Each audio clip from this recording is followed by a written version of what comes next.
many people died in your family's village last week in this drone strike? Good morning. How many people died, you mean? Yes. Do you know? I know of 5 people, but the issue of that is more than numbers.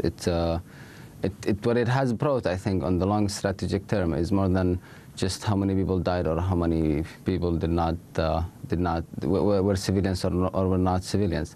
There is other cases in Yemen where, for example, in an area like al-Muslimi in Abiyan, 46 people were killed in a U.S. cruise missiles strike, and 4 of these were pregnant women. These innocent civilians, for example, in 2009, they were all, there was no militants around that village when it was killed, when it was targeted, and that has some of these bodies of these innocent people were actually buried in the same grave with their animals, as they were so decimated that it was impossible to separate their bodies. The issue of this is more than numbers, in the sense that it's raging people, it's making a lot of people angry, and it's becoming America's main and only face in Yemen, very unfortunately.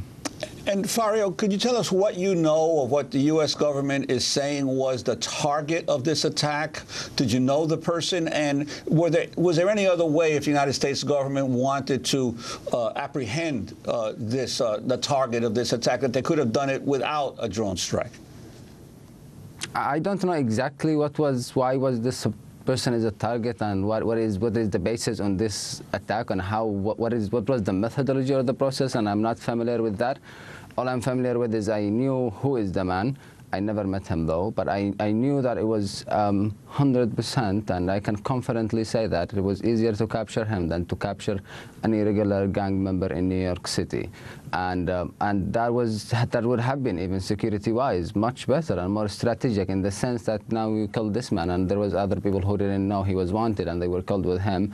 But in the sense that you killed this man, and a lot of information actually went with him, but and that is security-wise a lot of lose, in the sense that if you captured him, you could have actually investigated with him and knew what is happening and who's behind him and probably who's with him in the village. Right now, you killed him, and probably if he has already made another cells, they can one day move again. But more than that is you have raised thousands of poor farmers whom were very easily could have handed this man to you themselves if you asked them, if you told them that this man was a target.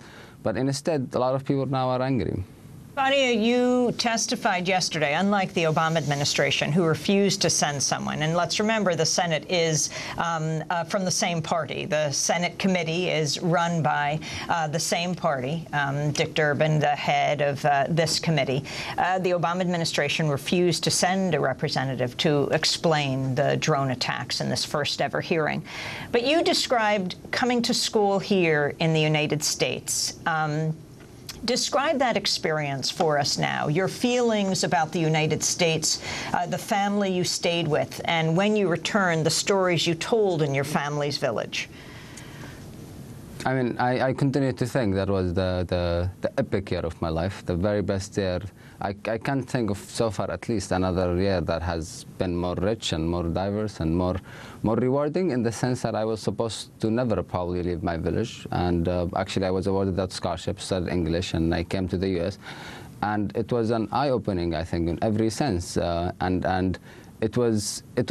I tend to think of it as much as equal as to the power of studying English, and especially when your school does not teach you that. You don't anymore read or write from right to left only, but you also look to the world from your eyes, from also left to right, and that, I think, makes me a person in the middle of between the two places, or if I may say, the bridge that connects the two places. And therefore, when such unfortunate incidents like terrifying a farmer or very sad story like what happened also in Boston, I equally get the misery feeling of both incidents, and to be, I think, put in a unique position is something that, while it's rich and it's rewarding, it's also a lot of obligation to connect what you might call the unconnected. Democracy Now! This week, we spoke to journalist Jeremy Scahill, whose new book has just come out this week. It's called Dirty Wars, The World is a Battlefield. He spoke about U.S. counterterrorism policy in Yemen. The United States doesn't have any actual intelligence on the ground in Yemen.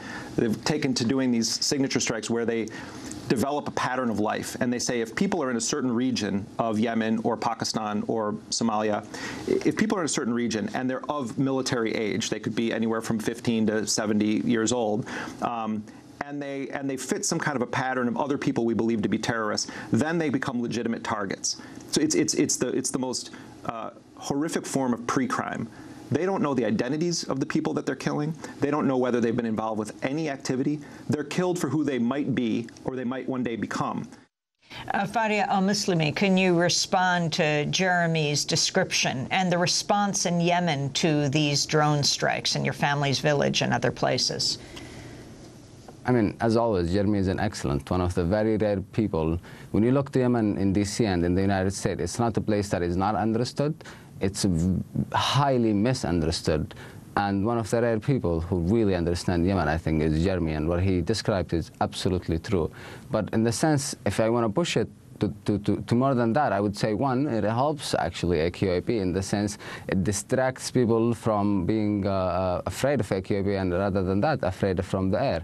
And in addition to that, if someone, like the former target in my village, people didn't know he was an AQAP, he was someone who was a social figure, and therefore to many people, because you didn't, capture him and arrested him, you killed a social figure who was solving their problems and not actually a terrorist, because they didn't know that he was that. But if you rather captured him, that would have made it a change.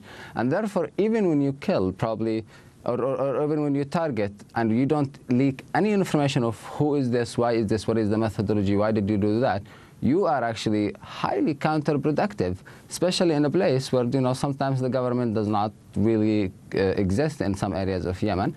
And therefore, this man, for example, to many people was their government. This man was a person whom, if you simply would have captured, that you would have solved a lot of problems, but in yours and the people's problems. But in the sense that you're also terrifying them, you're not making any sense to it. And regardless, this policy might look excellent, awesome in paper. It might, you shoot, you don't actually see the blood in your hand, so you don't feel it. But in the ground, it's a lot of, it's a problematic in the sense. If you can say it's like the McNamara policy in Vietnam, in the sense that it counts the number of the dead bodies of the other enemy without really counting the new numbers that it is actually, of enemies that it's actually making, or without thinking about it from any other scope rather than a statistical number scope.